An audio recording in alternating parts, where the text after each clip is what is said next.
स्वागत है आपका घूमू बुंदेलखंड में। मैं आपका साथी विवेक तिवारी। सबसे बड़ी बात यहां पर आई है कि एक बयान बहुत चर्चा में है और वो बयान दिया है जय बजरंग सेना के राष्ट्रीय अध्यक्ष नितिन उपाध्याय ने। नितिन उपाध्याय क्या कहते हैं आप जरूर सुनिएगा।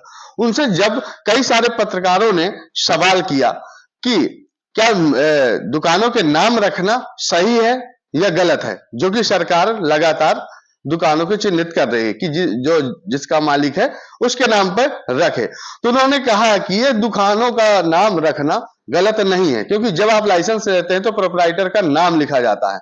तो जो अलग अलग नामों से दुकानें रखे हैं या नहीं रखे हैं उनको स्पष्ट करना चाहिए कि हिंदू की दुकान है मुसलमान की, हिंदू मुसलमान ना लिख के वहां स्पष्ट नाम लिखना चाहिए। उन्होंने एक सबसे बड़ा बयान दिया।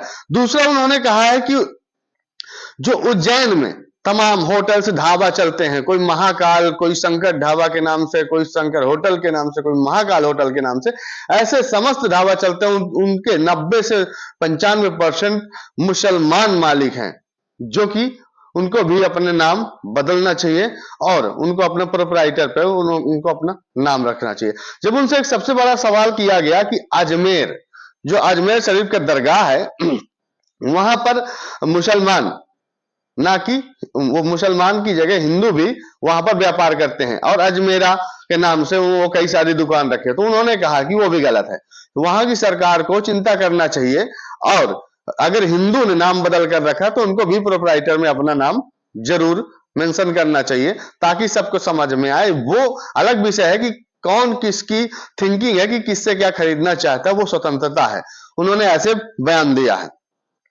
इसके बाद एक सबसे बड़ी बात आई है कि होली में एक मौलाना ने वो जारी किया है कि होली का त्योहार बिल्कुल ना मनाए, किसी भी हिंदू से ना मिले। तो उन्होंने कहा है कि ऐसे बयान देते रहते हैं, ऐसे बयान से हिंदू मुस्लिम के भाईचारे पे कोई असर आने वाला नहीं है। यह राजनीति है और राजनीति चलती है। उन्होंने कहा यह देश हिंदुओं का है और यहां पर एक से एक ताकतवर हिंदुओं ने जन्म लिया है, जो देश को आजादी कराने में उनका योगदान रहा है, और मुसलमानों ने भी योगदान कराया है जो भारतीय है। उन्होंने कहा यहाँ स्वतंत्र होकर सब रहते हैं, इसीलिए इसको हिंदुस्तान कहा गया।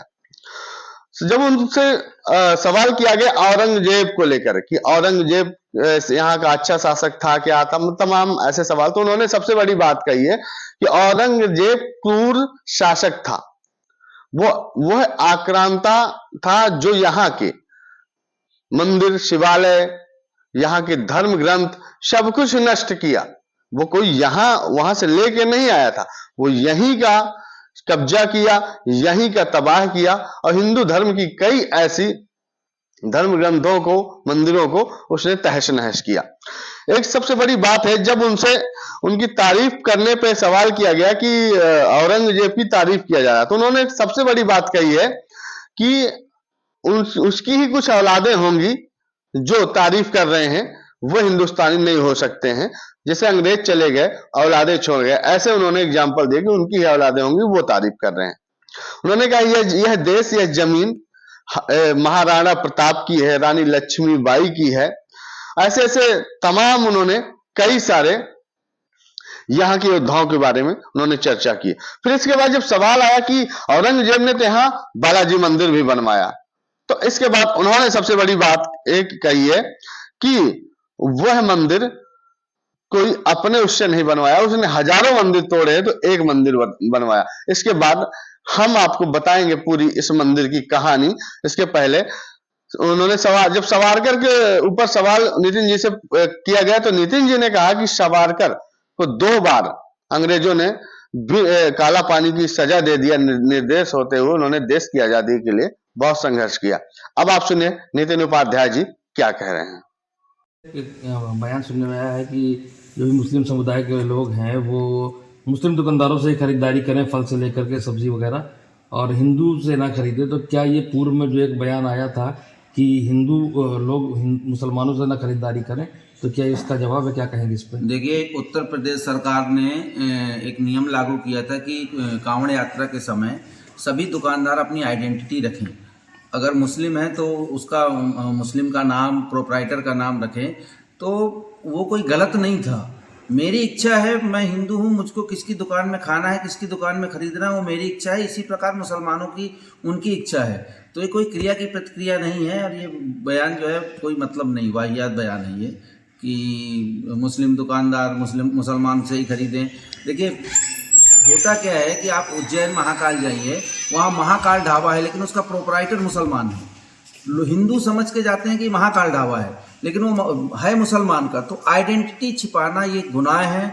मैंने पहले भी इसका विरोध किया था। हर दुकानदार अपनी आइडेंटिटी, प्रोपराइटर का नाम, दुकान का नाम वो रखे, वो हिंदू हो या मुसलमान हो, ग्राहक का काम है उसको कहाँ से सामान तो खरीदना है। उसी तरीके से देखा जाए तो अजमेर शरीफ में भी कई हिंदू धर्म के लोग जो है व्यापार कर रहे हैं और उसमें अजमेरा के नाम से दुकान चला रहे हैं, वो गलत कर लेकिन रहे वो हैं। हिंदू हैं। बिल्कुल गलत कर रहे हैं। जिस स्थान पे आप जिस नाम से आप दुकान रखे हैं, उसका प्रोपराइटर का नाम ये कानून में है। आपको जो लाइसेंस मिलता है उसमें लिखना पड़ता है कि इस फर्म का प्रोपराइटर कौन है, डायरेक्टर कौन है। तो वो कोई गलत नहीं। अगर वहाँ है तो वहाँ की सरकार बंद करवाए और बदले। आपको नहीं लग रहा है कि हिंदू मुस्लिम की राजनीति हो रही है? बिल्कुल हिंदू मुस्लिम की राजनीति का मतलब नहीं। देखिए, देश हिंदुओं का है, हिंदुओं का था और हिंदुओं का ही रहेगा। यहाँ 80% हिंदू आबादी है, तो ये कोई राजनीतिक विषय नहीं है। जिस तरीके से देखा जाता था कि हिंदू और मुसलमान होली, दिवाली, ईद, बकरीद एक सौहार्दपूर्ण तरीके से मिलजुल के मनाते थे, वहीं देखा जा रहा है कि अभी काशी में भी एक ऐसा बयान आया है कि मुस्लिम समुदाय के लोग होली मिलन समारोह या होली के कार्यक्रमों में शरीक ना हो। तो भी कहाँ तक ठीक है, क्योंकि पूर्व में भी होली मुसलमान भी मनाता रहा, हिंदू भी मनाता रहा। देखिए, ये संबंधों का त्यौहार है, और अगर मेरे संबंध मुस्लिम परिवार से अच्छे हैं तो ज़रूर मेरे घर में होली में आएंगे, दिवाली में आएंगे, मैं उनके घर ईद पे जाऊंगा। ये किसी व्यक्ति के बयान देने से ये बंद नहीं होने वाला है। ये देश सबका है। भारत हिंदू राष्ट्र है, यहाँ पर जितने लोग रहते हैं उनका सबका समान अधिकार है। तो हमारी स्वतंत्रता है कि हमको किसके यहाँ जाना है, किसके यहाँ नहीं जाना है। और ये बयानबाजी से कोई ये त्यौहार खराब नहीं होते हैं। अच्छा, हाल ही में एक समाजवादी पार्टी के जो विधायक हैं उन्होंने मुस्लिम शासकों की तारीफ की है और औरंगजेब और अकबर की तारीफ की है। तो ऐसे में अब प्रदेश में राजनीतिक मुद्दा गर्मा गया। मुख्यमंत्री जी ने भी कहा है कि इनकी कौन सी नस दबी है जो उनकी तारीफ है। तो क्या लग रहा है, ऐसे बयानबाजी ठीक है? देखिए, औरंगजेब ने भारत पर आक्रमण किया और वो आक्रांता था, उसने यहाँ लूटपाट की। वो कोई हमारे देश का निवासी या रहने वाला या भारत की पैदाइश नहीं थी।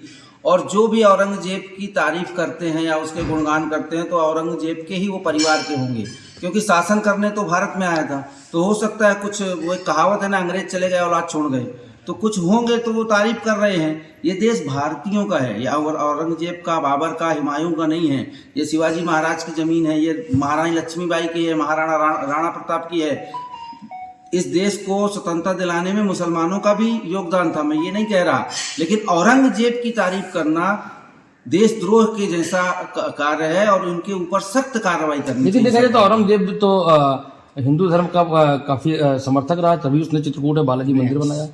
देखिए, औरंगजेब हिंदू धर्म का समर्थक रहा, उसने एक मंदिर बनाया, लेकिन 100 मंदिरों को तो लूटा। कहीं ना कहीं हमारे देश, देखिए, देश पर आक्रमण करके आज मैं आपके घर पर आक्रमण करूं, घर पे कब्जा कर लूं और उसके बाद एक मंदिर बना दूं, तो वो कोई बात थोड़ी होती है। ये पूरा भारत देश हमारा था, और औरंगजेब, बाबर, हुमायूं, इन लोगों ने आक्रमण करके हमारे देश को लूटा है। और वो इस जो भी उसकी तारीफ करता है। आपको सावरकर की तारीफ पसंद आती है, औरंगजेब की तारीफ क्यों नहीं पसंद आती? सावरकर की क्यों नहीं तारीफ पसंद आएगी? सावरकर एक ही सेनानी थे जो बिना सजा के 2 बार काला पानी के उनको अंग्रेजों ने सजा दी। तो ये देश के लिए उन्होंने लड़ाई लड़ी है, वीर सावरकर ने। और सावरकर का ही वो था कि इस देश को हिंदू राष्ट्र बनाया जाए, हिंदुओं का एकीकरण हो, हिंदुओं का सैनिकीकरण हो। ये वीर सावरकर की ही बात है। इसके बाद मैं आपको बता दूं, सबसे बड़ी बात है दोस्तों कि बालाजी मंदिर का इतिहास, वहां के बारे में क्या है मसला, मैं आपको बता दूं। औरंगजेब ने 1683 से 1685 के बीच लगभग, जो अंदाज बताया जा रहा है, बालाजी मंदिर का चित्रकूट में निर्माण करवाया था। जो उसने किया वो मैं बता दे रहा हूं। पहले 330 बीघे जमीन मंदिर को उसने दिया था और 8 गांव कर मुक्त किया था। 330 बीघे जमीन आज भी बालाजी मंदिर के नाम से नाम खतौनी में दर्ज है।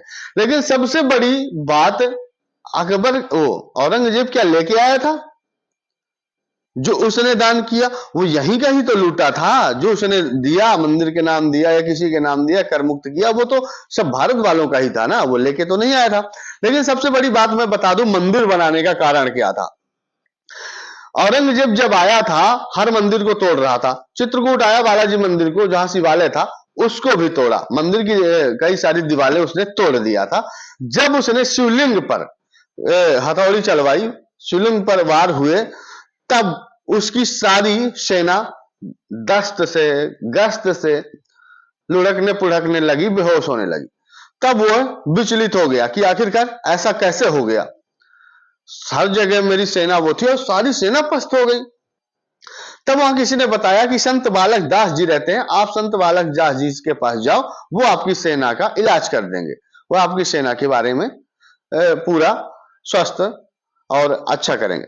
जब वो औरंगजेब संत बालक दास जी के पास शरण में गया और उनसे अपनी व्यथा बताई, तो उन्होंने कहा कि तुम मंदिर को क्यों तोड़ रहे हो? क्या यहां से कुछ लेके जाओगे? सब यहीं पड़ा रह जाएगा। तुम मंदिर नहीं तोड़ोगे तो मैं तुम्हारे सैनिकों को बचा लूंगा। उसके बाद उन्होंने भभूत दिया और भभूत उन्होंने निकालकर औरंगजेब को दिया कि जाओ अपने सारे सैनिकों पर छिड़क दो, तुम्हारे सारे सैनिक सही हो जाएंगे। तो फिर उसने सारे सैनिकों को छिड़का, सारे सैनिक सही हो गए। इसी खुशी में उसने बालाजी मंदिर का, चित्रकूट के जो राम घाट में स्थित है बालाजी मंदिर का, औरंगजेब ने निर्माण करवाया था। अपनी खुशी से नहीं, डर के मारे निर्माण करवाया था कि कहीं तो ऐसी शक्ति है जो मुझे नष्ट कर सकती है, इसलिए उसने यहां बालाजी मंदिर का निर्माण करवाया था। आज भी वह शिवलिंग वहां उपस्थित है। किसी दिन में हम आपको वीडियो में दिखाएंगे।